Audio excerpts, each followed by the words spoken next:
Well, we just finished recording the podcast for the week, and Adam, you were talking to me just a bit about your own story, and it was so good that we plugged all the wires back in and hit record again, because I think it's just quite helpful to hear from people. So we were talking before we re-hit record about just the state of our church and joining and where you're from. And then you started to say that you'd love to come back on and tell us a bit about yourself and your own story. It seemed easier just to plug in and go again. Right. Thanks for starting to share some of that. Yeah. Yeah. So, I mean, my testimony, I grew up in a Christian home. Yeah. And kind of had all the head knowledge that I needed, similar to the Pharisees to some degree. And it didn't really become real to me until I got out on my own. I went to Grove City College, being a Christian college. And so I was kind of insulated with this, like, well, Christianity is just part of regular culture of kind of how everybody lives. Yeah. And so it wasn't until I kind of was in the middle of college. And actually when I met my wife, Nicole, she really got the ball rolling towards my heart being drawn to Christ. Because when we first dated, the first thing she said, well, I mean, shouldn't God be involved in this? And at the time I was kind of like, oh, I thought we were just casually dating. I thought just kind of for fun. And I was like, that it's a fair point. And we prayed and I mean, obviously she's my wife now. So that's a great idea. It really is. Go to a Christian college, pray, get married. This is my plan for my kids. Go to that Christian college and do those things is my plan for my kids. I think you could get it at other Christian colleges too, but yes, there's not many left. But my wife and I actually met during a season of kind of difficulty for me. Yeah. I got diagnosed with a condition called hydrocephalus, which basically means that my spine produces too much fluid for my brain to sit in. And so left unchecked, it would effectively just kind of squeeze my brain into well, I don't know what it would turn into, but it wouldn't be fun. You don't want it? No. How did you figure out that you had the condition? What were the first signs? Migraines. Right. Pretty intense migraines. Right. And so there was a series of surgeries, and there's a funny story again, kind of with Nicole, where we had just started dating that semester, and I went to the hospital around Christmas, and she came to visit me, and my dad likes to say that I'm all hooked up to wires and sensors and everything. Yeah. And he said, oh, it was so funny watching all the sensors light up as she walked into the room.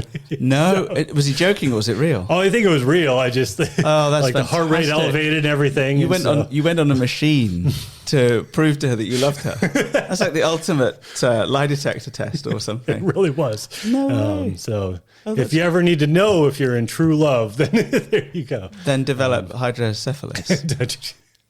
I wouldn't recommend it. It's not a fun experience to go through necessarily. Yeah, that is an extremely dedicated way to go. But again, I mean, Nicole really has been an excellent pointer for me,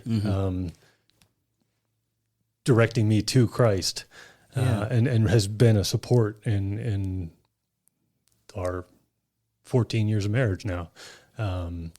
So awesome. It really has been awesome. And she really has been an instrument of God to keep me alive today. It was just relaying the story about, so to solve too much fluid in the brain, basically they drill a hole in the front top of your head.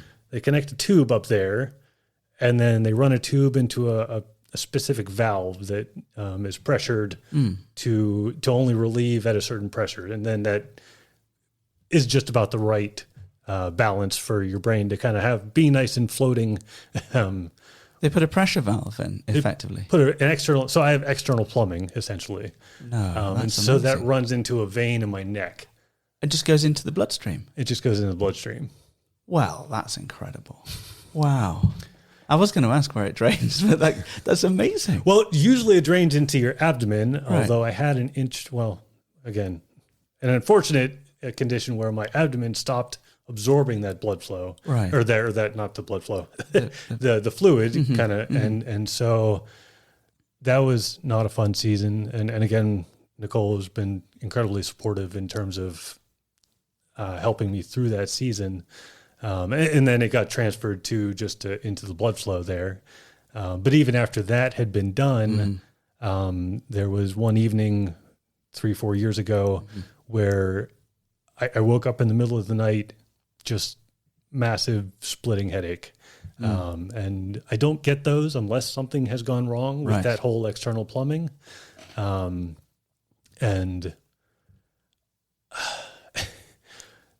I can't sing the praises of Nicole enough. I mean, she had the presence of mind to kind of help me through that, to say, okay, is this real? Okay, I'm going to call an ambulance and we'll get you down. But it got to a point where I really, it was enough pain. I didn't know. There were parts of me that thought this was the end. I didn't know what else was going to go on. And the passage, the verse in Philippians, Paul says to live is Christ and to die is gain. Yeah. And that just kept running through my mind and just. What did that mean to you when you had that? I mean, that verse just came to you in that condition. It did. Just a really sweet time of kind of assurance of my salvation. Yeah. To just be in a situation like that, and for that verse to come into mind, kind of God's presence being there with me through that experience. Clearly I'm talking to you today, so God's not done with me yet. And so to live is Christ. To live is Christ. And yet to die truly would be gain. It certainly wasn't an enjoyable experience at the time, but still to have that, for it to just be physical pain and not kind of mental anguish of like, oh no, if I do go, what's going to happen? Right. So just that assurance was very comforting. But I got into the hospital. They checked everything, and then I had a surgery to fix everything that next afternoon. And then 2 weeks, and I recovered, and I'm good. So, and that is amazing, because I think one of the themes of the season is this question of how healing fits with faith. You know, what the overlap between them is, and how they interact with one another. And so, in this moment of potentially approaching death, you have this verse. Obviously, there's the sense of security in Christ for salvation. If you die, it's gain. But what about the first half of that verse? To live is Christ. And what have you taken that to mean?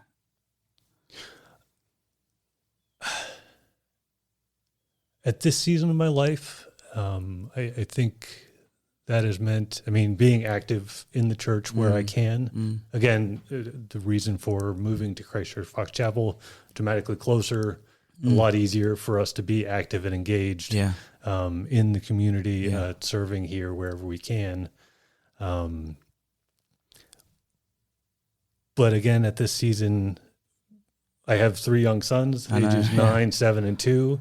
And as much as I'd like to be the ambitious kind of go-getter and do everything, I think God's kind of called me to develop them and to witness within my own house, to bring them and draw them closer to God as well. Yeah, I mean, for sure, that's the image in 2 Timothy about an overseer or a deacon who manages the household well. And you know, Kat and I were just talking with a couple who were on the track for ordination, and you know, we were looking at the ordinal, which is the how to get ordained bit of the prayer book, and it talks about all these weighty kind of things about being a pastor, and then it goes, but you know, get your household sorted first. That is your priority, according to Scripture. And that's another one of those difficulties in life that like makes you appreciate God's love for us even more. I remember when my 9-year-old was a baby, just that first experience of him crying in the bed at me, and I'm like, why are you doing this? And I just had this revelation of just like, oh my goodness, this is me and God all the time. It's just like I'm wailing for no apparent reason. And God still has grace for me, and he still has mercy, and he still gives me these blessings day in and day out. It's just like, wow, this is completely undeserved.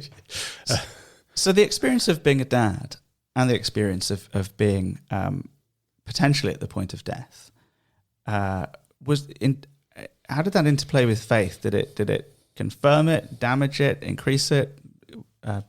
Is there any kind of place that you're in today through those experiences of parenthood and suffering that's different? I think it very much increases it. Okay. Again, it kind of clarifies my position to God, and my need for him. And so while I don't, it's not those aren't fun experiences necessarily. I mean, especially kind of approaching and painful death. Yeah. They do clarify the need of for a savior. And again, I wouldn't suggest going through something like an excruciating headache or anything, but going through those kinds of challenges just makes it that abundantly clear that we cannot do this on our own. Right. And God worked through, again, my wife to kind of get me into the hospital, so I could be cured from that. And even in parenting, I mean, I like to think that I'm a reasonable, well-tempered person, but there are some things my kids do that it's just like, oh, I can fly off the handle in a heartbeat.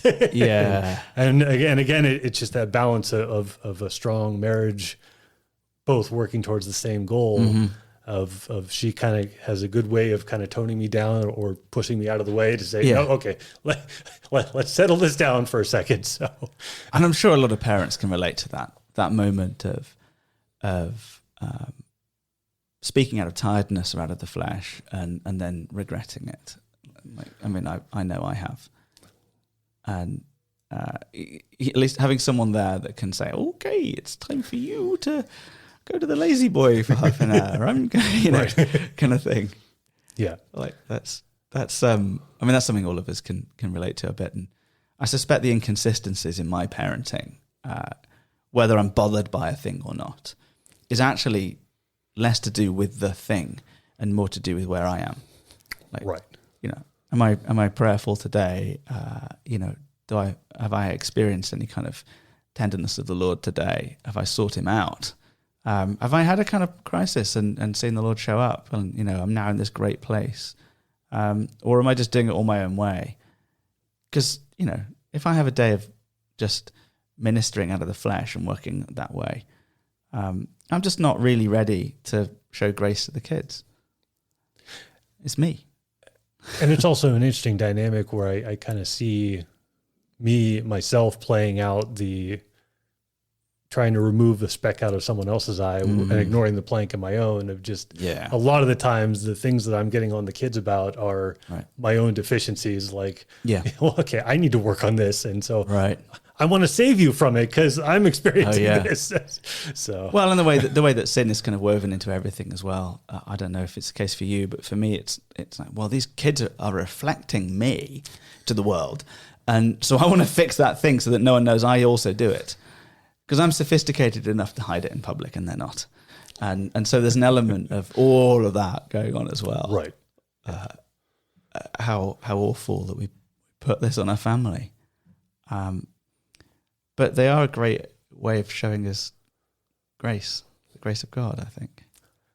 Yeah, I think it really just demonstrates, again, our position to God, kind of our kids to us, and we really kind of see things from God's perspective a little bit, just to say, yep, this makes no sense. And honestly, our kids have about as much understanding. Well, they have more understanding in relation to how they're relating to us than we do when we relate to God.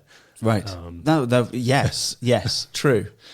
That must be true. Yeah.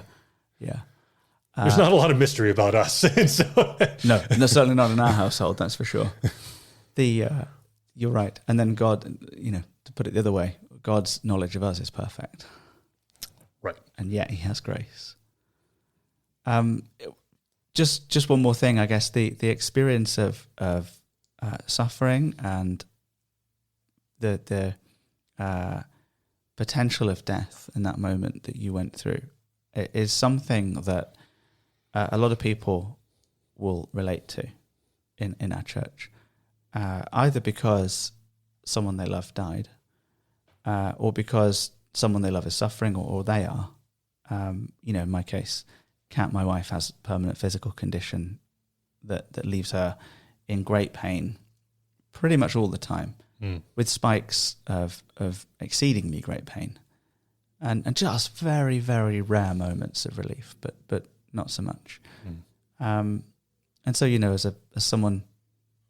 as a witness of suffering, I even sometimes forget that she's in pain because she copes so well. But as a witness of suffering, I see her faith grow through that, and it doesn't for everyone. But I've seen actually one of the reasons why she is so spiritually mature and filled with grace is because actually of her suffering. Have you ever reflected on where you would be as a believer without what happened to you, without your condition? Well, it's interesting, kind of God provides the strength for both, I think both sides, where I find it very difficult to watch other people in pain and suffering. And I'm in a position where I'm more than delighted that my kids are all healthy and that I have experienced this. And it's like, okay, maybe I took one for the team for here. Yeah. So I guess I just went on a tangent off from your question. It doesn't matter. I haven't really reflected kind of where I would be in a much, probably in a better place according to the world standards, and in a much poorer place in a spiritual sense.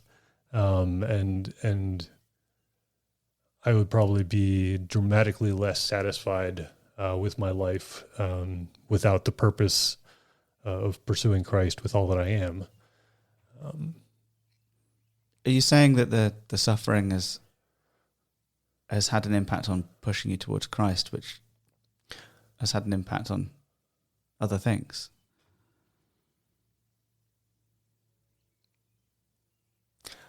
Unfortunately, I've only been able to kind of live through my life once, and so it's kind of hard to gauge. That's a great answer. Yeah, so, it's hard to gauge. Obviously, Christ has drawn me to himself. And so, again, that's why I emphasize just that it's so nice and sweet to kind of feel that affirmation, that assurance of faith in that moment when that verse kind of came to me. Right. So I don't know how to answer kind of just where my life would be. I probably would not have a wife and kids, and I would probably not be happily living in a house trying to manage all the interesting growth points in my own parenting while trying to understand those three children as they grow up as well. I think what's great and interesting about your answer is I think I was hearing you say that really it's about Jesus, and so this is bound up in the story of how you were with Jesus, but it's about Jesus and not the story of suffering.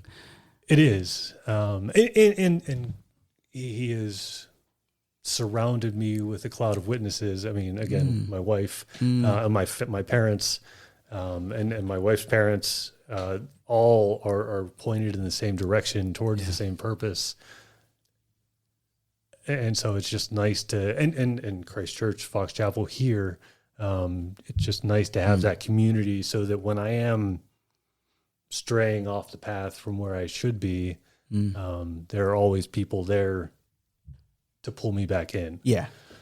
And that's how it works. That's the beauty of being in fellowship. Yes. An isolated Christian is a real anathema, I think, to the call to be together.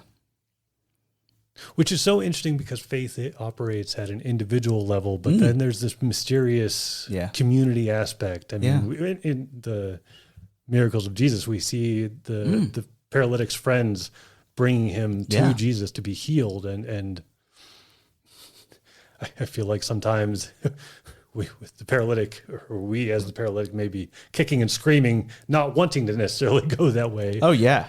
But I mean, we were still drawn in. And our head clears hopefully our head clears eventually. To then just say, nope, this didn't feel right initially, but you can't see the cool thing if you don't come. And one of the wonderful things about our church is the ratio of members to attenders is pretty tight. Like basically the people that belong here come, but it wasn't always the case. And I wrote a letter once to the congregation, which I don't know how wise it was really. Which is English for it was not wise. And basically it was a long letter, and basically it said, "Dear Christians, it was really cool this weekend and you all missed it, and bummer. Dear members, please attend." And it caused a bit of a stir, and I don't know how great it was. My friend Mary said to me, never admonish the whole congregation from the pulpit, because basically all the tender people that don't need it will receive it, and all the thick people that do need it won't. She said it better than that. But it was a bit of a blunt instrument. But there was this kind of frustration in my heart as I wrote it. Oh man, it was a really cool weekend. The Spirit showed up. A lot of good things happened. And all these people that would have benefited so much from being there had chosen instead to do something else. And there is something wonderful about just sort of being here every week, because, sometimes it's just a normal week. But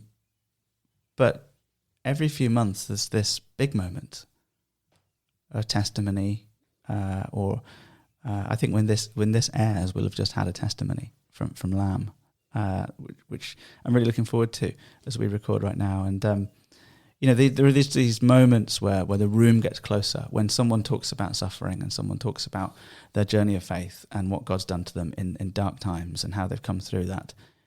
Everyone benefits from that kind of a thing. So I'm really grateful that you would share that with us, and I'm really grateful that a bunch of people would choose to listen. I'm very grateful for all of that. Adam, thanks for coming back on 5 minutes after we press stop. It may feel more kind of joined and sensible when you hear this, the listener, if we do something with it. Not quite sure at this stage how I'm going to post these two things, one or two. But thank you for coming. And in the event that they've not yet heard them, I must again play the house band.